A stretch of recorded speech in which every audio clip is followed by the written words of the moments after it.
Praise the lord. మన ప్రభువును మన రక్షకుడైన యేసుక్రీస్తు వారి ఉన్నతమైన నామంలో మీ అందరికీ మా హృదయపూర్వక వందనములు.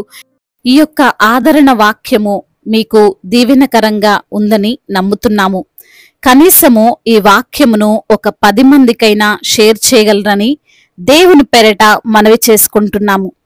ఈరోజు దేవుని వాక్యము, యెహోవా నా దేవా, నేను నీ శరణుజొచ్చి ఉన్నాను, నన్ను తరుము వారి చేతిలో నుండి నన్ను తప్పించుము. కీర్తనల గ్రంథము 7వ కీర్తన 1వ చరణం. Lord my God, I take refuge in you, save and deliver me from all who pursue me. Psalms chapter 7 verse 1. ఈ రోజుకు గాను దయగల దేవుడు మనకు అనుగ్రహించిన వాక్య భాగమును బట్టి ధ్యానించుకుందాము. ప్రభునందు ప్రియమైన సహోదరి సహోదరులారా, కొన్నిసార్లు సమస్యలు మనల్ని పరిగెత్తిస్తాయి, తరుముతాయి. సాధారణంగా సమస్యలు అందరికీ ఉంటాయి, అందులో ఏం సందేహం లేదు, వింతేం లేదు.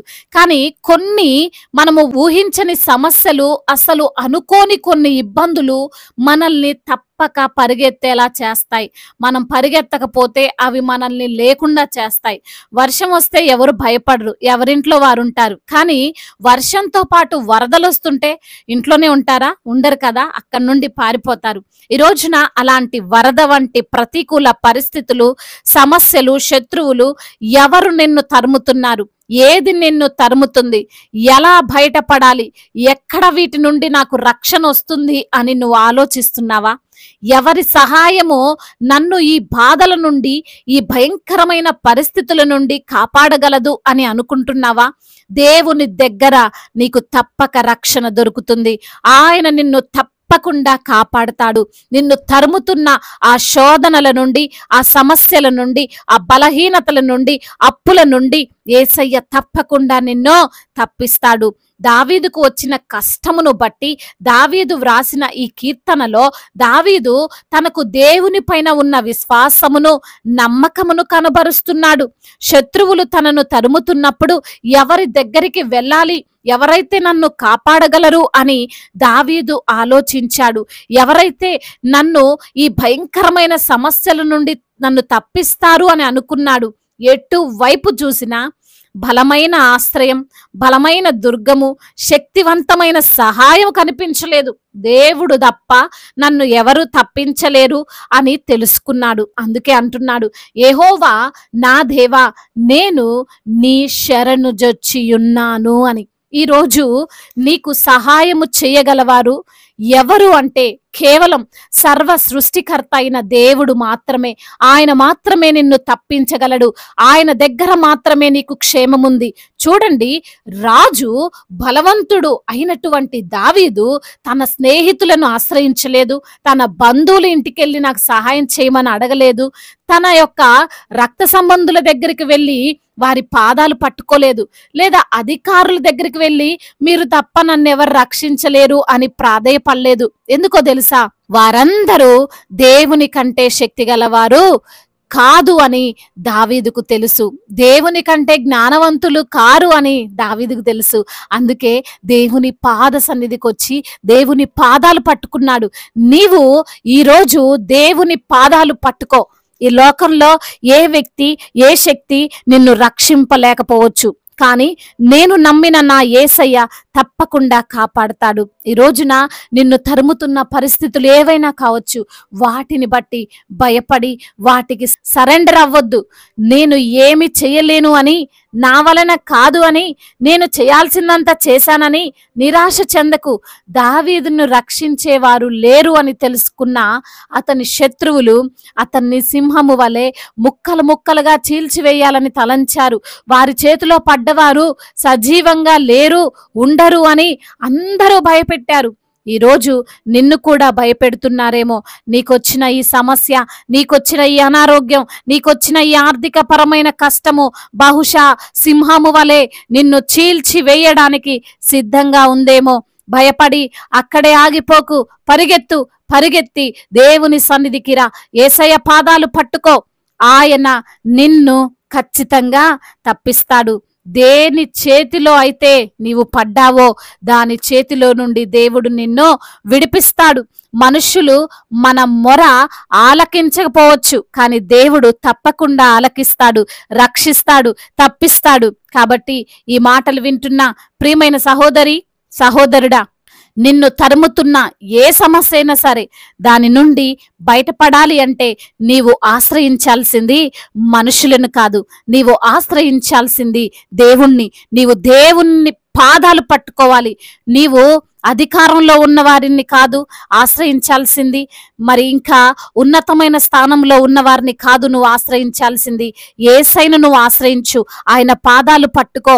ఆయన తప్పకుండా నిన్ను విడిపిస్తాడు, రక్షిస్తాడు, నీకొచ్చిన సమస్య నుండి తప్పిస్తాడు, నీకు క్షేమాన్ని కలగజేస్తాడు. దేవుడు ఈ మాటలను దీవించి మన హృదయములో ఫలింపచేయునుగాక. వాక్య భాగమును బట్టి ప్రార్థించుకుందాము. ప్రతి ఒక్కరు కూడా ప్రార్థనలో ఏకీభవించగలరు. ప్రార్థన. మహాశక్తి సంపన్నుడా, కృపా కనికరములు కలిగిన దేవా, జీవాధిపతి, మీకు వందనాలయ్యా. నీవు ఉన్నవాడవు ప్రవ్వా, అనువాడవు ప్రవ్వా, మమ్మల్ని బలపరుస్తున్న దేవుడవు తండ్రి, మీకు వందనములయ్యా. ఈ రోజున మరి తండ్రి వాక్యము ద్వారా మీరు మాతో మాట్లాడారు. మీ శరణు జొచ్చిన వారిని అయ్యా శత్రువుల చేతిలో నుండి, వారిని తరిమే వారి చేతిలో నుండి తప్పించగల సమర్థుడు అని మరి తండ్రి లేఖనము ద్వారా మాతో మాట్లాడారు. అవును ప్రభా, ఈ లోకంలో ఎంతో మంది ప్రభా మనుషుల భయాలకు, వారు పెట్టే ఇబ్బందులకు తట్టుకోలేక ప్రభా ఎవరిని ఆశ్రయించాలో తెలియక ఉంటున్నారు ప్రభా. ఆరోగ్య సమస్య కావచ్చు, ఆర్థిక పరమైన ఇబ్బందులు కావచ్చు, శత్రువుల భయము కావచ్చు, అపవాది క్రియలు కావచ్చు ప్రభా, వాటన్నిటి నుంచి విడిపించగల సమర్థుడు అని మరొకసారి మాకు జ్ఞాపకం చేశారు ప్రభా. ఈ రోజున ఎందరైతే బిడ్డలు వాక్యమును విని ప్రార్థనలో ఏకీభవిస్తున్నారో ప్రతి బిడ్డను మీరు పేరు పేరున దీవించండి అయ్యా, ఆశీర్వదించండి, బలపరచండి. కృంగిపోతున్న ప్రతి బిడ్డను మీరు లేవనెత్తండి. అనారోగ్యముతో బాధపడుతూ మంచానికే పరిమితమై అయా వచ్చిన అనారోగ్య సమస్యను బట్టి చింతిస్తూ, దిగులు పడుతూ, వేదన చెందుతూ, కన్నీరు కారుస్తూ అయా మీ సన్నిధిలో మొరపెడుతున్న వారి మొరను మీరు ఆలకించండి అయా. మీ యొక్క కృప కనికరముతో అయా వారిని తండ్రి జ్ఞాపకం చేసుకుని వారికి వచ్చిన అనారోగ్య సమస్య నుండి విడుదల దయచేయండి. మరణాన్ని కూడా జీవముగా మార్చమని బ్రతిమిలాడుకుంటున్నాము తండ్రి. ఆర్థిక సమస్యలను కొట్టివేయండి. రుణ భారాలన్నిటి నుంచి కూడా విడుదల దయచేయండి. అప్పు తీసుకునే వారిగా కాదు గాని అప్పు ఇచ్చే బిడ్డలుగా వారిని ఆశీర్వదించండి తండ్రి. అదే విధంగా కుటుంబ సమస్యలు, కుటుంబ కలహాలు, భార్యాభర్తల మధ్య విభేదాలు, అన్నదమ్ముల మధ్య విభేదాలు, ఆస్తి తగాదాలు, వీటన్నిటి నుండి కూడా విడుదలను దయచేయమని బ్రతిమిలాడుకుంటున్నాము తండ్రి. ముఖ్యంగా నా తండ్రి కుటుంబాలలో నెమ్మదిని దయచేయమని వేడుకుంటున్నాము తండ్రి. అదే విధంగా చిన్న బిడ్డలను మీరు కాచి కాపాడండి అయా. యవన బిడ్డలందరికీ మీరు తోడుగా ఉండండి. యవన వయసులో తండ్రి చెడు స్నేహాలకు బిడ్డలు అట్రాక్ట్ అవ్వకుండా ప్రభా, చెడు వ్యసనాలకు బానిసలు కాకుండా ప్రభా, మీ యందు భయభక్తులు కలిగినటువంటి జీవితం ప్రతి యవన బిడ్డకు దయచేయండి. బిజినెస్ చేస్తున్న వారిని దీవించండి, చేతి పని చేసుకున్న వారిని ఆశీర్వదించండి. వారు చేసే ప్రతి ప్రయత్నములో తండ్రి సఫలతను దయచేయమని వేడుకుంటున్నాము తండ్రి. అదే విధంగా నా ప్రభా అధికారులందరికీ మీరు తోడుగా ఉండండి ప్రభా. అధికారులను దీవించండి. సమయోచితమైనటువంటి జ్ఞానమును, వివేచనను వారికి దయచేయండి. మా భారతదేశమును సమాధాన దేశముగా, ప్రేమ కలిగిన దేశముగా అయా మరి తండ్రి ఎటువంటి తారతమ్యాలు, ఎటువంటి యుద్ధాలు, ఎటువంటి గొడవలు, అల్లర్లు లేనటువంటి దేశముగా, సమాధానముగా తండ్రి మా భారతదేశమును ఉండులాగున సహాయం చేయమని వేడుకుంటున్నాము తండ్రి. అదే విధంగా నా ప్రభువ గృహము లేని బిడ్డలను తండ్రి మీరు జ్ఞాపకం చేసుకోండి. వారికి సొంత గృహాన్ని దయచేయమని వేడుకుంటున్నాము తండ్రి. అయా గృహ నిర్మాణం విషయంలో ఎందరైతే బిడ్డలు మీకు మొర పెడుతున్నారో వారి మొరను మీరు ఆలకించండి. ఎటువంటి ఆటంకాలు లేకుండా వారి యొక్క గృహము మరి తండ్రి నిర్మించుకొనుటకు సహాయము చేయండి ప్రభా. ఉద్యోగం చేస్తున్న ప్రతి బిడ్డకు మీరు తోడుగా ఉండండి. ఉద్యోగము లేని బిడ్డను కూడా తండ్రి మీరు జ్ఞాపకం చేసుకొని మంచి ఉద్యోగమును వారికి మీరు అనుగ్రహించండి తండ్రి.